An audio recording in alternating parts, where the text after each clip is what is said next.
Hello hi welcome नमस्ते, मेरा नाम ऋतिक और आज हम फिर से बात करने वाले हैं एक और इंटरेस्टिंग कंसेप्ट के ऊपर।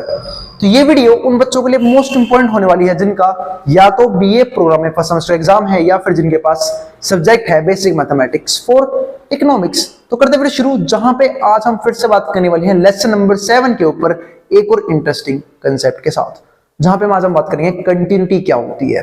तो शुरू करें। तो उम्मीद है आप लोगों को ये टॉपिक अच्छे से क्लियर हो जाएगा और अगर वीडियो पसंद आई तो भाई वीडियो को लाइक कर देना और चैनल को सब्सक्राइब किए बिना मत जाना। तो चलो फिर अब बात करते हैं कंटिन्यूटी का मतलब क्या होता है। देखो, फंक्शन दो तरह के होते हैं, या तो कंटिन्यूअस या फिर डिसकंटिन्यूअस। कंटिन्यूअस का मतलब क्या होता है? लगातार, है ना। लेकिन इसका फंक्शन की टर्म्स हम किस में बात करने वाले हैं? हम बात करने वाले हैं फंक्शंस के ग्राफ के ऊपर। आई बात समझ में? यानी कि जिस फंक्शन का ग्राफ लगातार चलता रहे, इसका मतलब क्या है? वो कंटिन्यूअस है। लेकिन जिसका ग्राफ लगातार ना चले वो क्या हो जाएगा? डिसकंटिन्यूअस। पता है ये कैसे एग्जांपल है, समझाता हूं मैं अभी। जैसे मान लो आपको फंक्शन के अलग ग्राफ दिख रहे होंगे, तो ये फंक्शन ग्राफ लगातार चल रहा है, मतलब जिस फंक्शन का ग्राफ एक सिंगल स्ट्रोक में ड्रॉ हो जाए, है ना, मतलब बिना पेन उठाए बन जाए, उसे हम क्या बोल सकता हूं? कंटिन्यूअस कह सकता हूं। देखो, इस ग्राफ को बनाने के लिए मुझे पेन उठाने की जरूरत नहीं पड़ेगी, केवल हम उठा देंगे भैया। अरे नहीं भाई, उनकी बात नहीं कर रहा। जिस फंक्शन का ग्राफ बिना पेन उठाए यानी कि एक सिंगल स्ट्रोक में ड्रॉ हो जाए, वो सारे क्या होती हैं? कंटिन्यूअस होते हैं, है ना। वैसे ये भी देखो, एक सिंगल स्ट्रोक में बन जाएगा। एक इसको देखो, ये तो सबको पता है पैराबोला है, y बराबर x का ग्राफ है, ये भी सिंगल स्ट्रोक में ड्रॉ हो गया। इसको देख लो, ये भी सिंगल स्ट्रोक में ड्रॉ हो जाएगा, y बराबर मोड x का ग्राफ। तो ये सारे किसके एग्जांपल है? कंटिन्यूअस फंक्शन के। फिर मैंने देखा गौर से इस शख्स को, याद आया ये ग्राफ किसका है? y बराबर 1/x का। तो मैंने देखा कहीं ना कहीं इसका भी ये वाला पार्ट सिंगल स्ट्रोक में बन गया। लेकिन अगर मैं ये वाला पार्ट बनाने के बाद ये वाला पार्ट बनाने जाऊं तो मुझे अपना मार्कर उठाना पड़ेगा, है ना, पड़ेगा ना उठाना।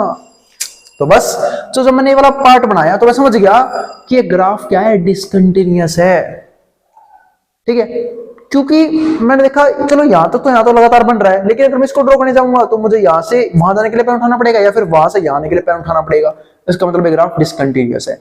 लेकिन अब उसके भी आगे टाइप्स होते हैं, उसको हम आगे पढ़ेंगे। पहले आई बात समझ में, फिर बताऊंगा क्या चीज समझाना चाह रहा हूं इससे और भी एक्स्ट्रा। तो इस तरह से ये डिसकंटिन्यूअस है, फिलहाल के लिए समझ लो ये सारे कंटिन्यूअस है, क्योंकि इन सबका ग्राफ एक सिंगल स्ट्रोक में बन गया। इसका नहीं बन पा रहा तो क्या हो गया? डिसकंटिन्यूअस हो गया। अब इसको देखो, तो इफ वी, मैंने एक लिख भी दिया है, if we draw a graph, ठीक है, of a function in a single stroke, बिना पेन उठाए बना दोगे, ठीक है, इज कॉल्ड कंटिन्यूअस फंक्शन। तो फंक्शन कंटिन्यूअस हो जाएगा, ठीक। और फंक्शन टू बी कंटिन्यूअस। अब देखो, अब एक कुछ कंडीशंस के ऊपर बात करने वाले हैं। जब फंक्शन कंटिन्यूअस होगा तो हमें ये कंडीशन फॉलो करने को मिलेगी। For function to be continuous at x बराबर है, x बराबर है कोई पॉइंट है, उस पर अगर मैं फंक्शन को कंटिन्यूअस प्रूफ करना है, it must satisfy the following conditions. उसको ये कंडीशंस माननी पड़ेंगी। सबसे पहली कंडीशन क्या है? Function must be defined at x बराबर है। वो फंक्शन x बराबर पे डिफाइंड होना चाहिए। ऐसा ना हो कि वो उसकी डोमेन ही ना हो, उस पर फंक्शन एग्जिस्ट ही ना करता हो, या फिर उस पॉइंट पे फंक्शन नॉट डिफाइंड हो, तो ऐसा नहीं होना चाहिए। दूसरी condition, limit x tends to a, limit of the function must be exist. Limit exist करनी चाहिए उस पॉइंट पे। ऐसा ना हो कि लिमिट एग्जिस्ट ना करती हो। लिमिट एग्जिस्ट कब नहीं करती? जब या तो इंडिपेंडेंट फॉर्म बन जाए या फिर कोई अनडिफाइंड वैल्यू आ जाए, जिसको हमने ऊपर ही बात करी थी। और तीसरा क्या है?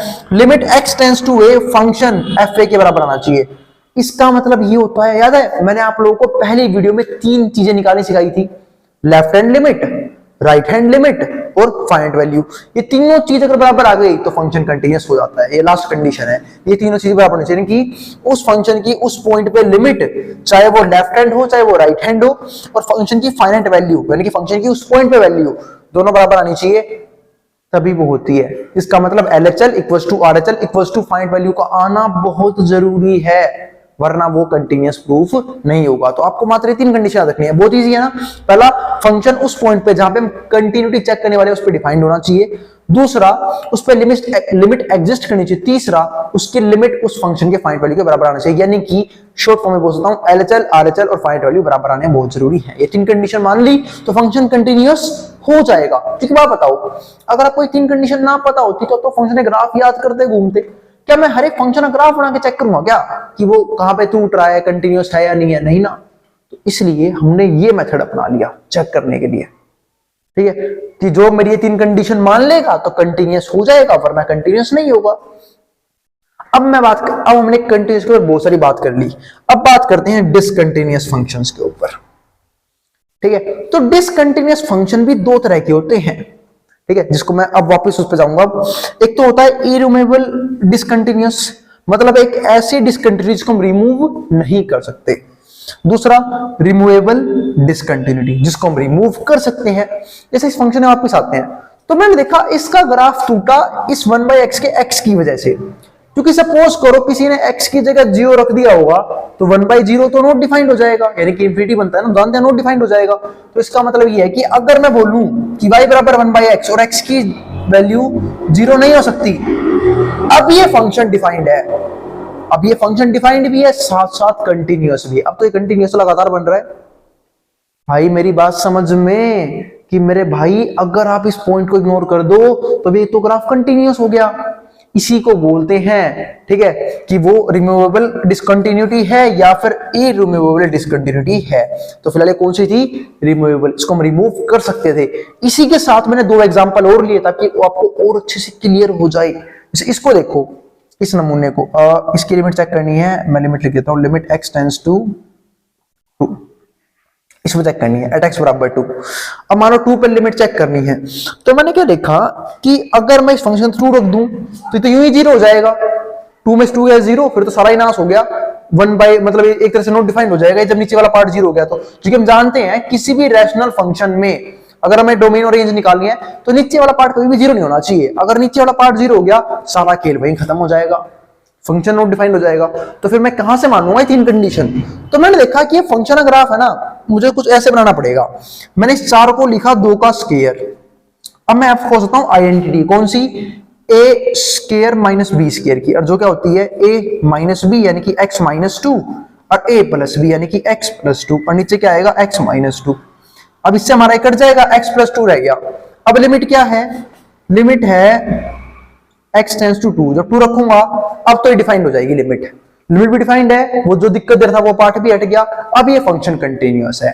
इसका मतलब अगर मैं 2 को इग्नोर कर दूं तो ये फंक्शन भी कंटिन्यूअस हो जाएगा।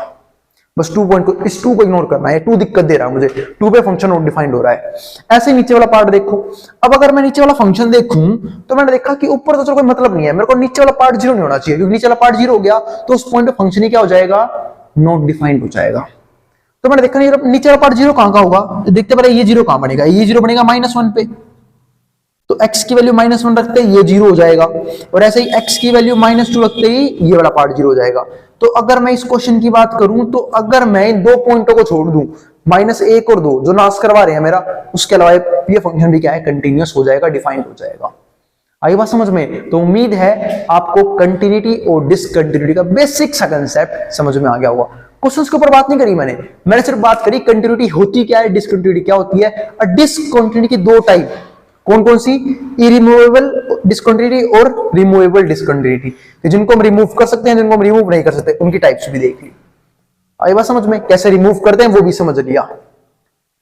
तो ऐसे बहुत से फंक्शन होते हैं जो किसी एक पॉइंट पे ही टूट जाते हैं। अगर वो पॉइंट को भूल जाएं तो फंक्शन भी डिफाइंड होता है और ग्राफ भी कंटिन्यूअस हो जाता है। जैसे इस फंक्शन का ग्राफ कंटिन्यूअस था, ठीक है। तो ऐसे और भी क्वेश्चंस की हम बात करेंगे आने वाली वीडियोस में। इसी के साथ कंटिन्यूटी का बेसिक कंसेप्ट खत्म हो गया है और उम्मीद है आपको कंटिन्यूटी समझ में आ गई है। मिलते हैं भाई फिर अगली वीडियो में। फिर भी कोई क्वेरी आपकी रह गई हो आप नीचे कमेंट बॉक्स में कमेंट कर देना। किसी भी टॉपिक की वीडियो चाहिए उसके लिए नीचे कमेंट बॉक्स में कमेंट कर सकते हैं, ठीक है। और कोई भी डाउट होगा मैं कोशिश करूंगा उसे रिजोल्व कर दूं। और भाई अगर वीडियो पसंद आई हो तो वीडियो को लाइक किए बिना मत जाना। आई बात समझ में? ठीक है, तो मिलते हैं भाई फिर अगली वीडियो में जहां पे हम इस टॉपिक को आगे जारी रखेंगे। अभी चैप्टर चलेगा ये अच्छा खासा लंबा। अभी तो सिर्फ हमने लिमिट्स वाले पार्ट को डिस्कस किया है, अभी सीक्वेंस बाकी है, सीरीज बाकी है, ठीक है। तो अपना धैर्य बनाए रखें, ढंग से पढ़ते रहें, ठीक है। और अब क्या बताऊं मैं, बात करें आने वाली वीडियोस में। अब जिसको जो उतारना है वो उतार ले, मैं हट रहा हूं बोर्ड के सामने से।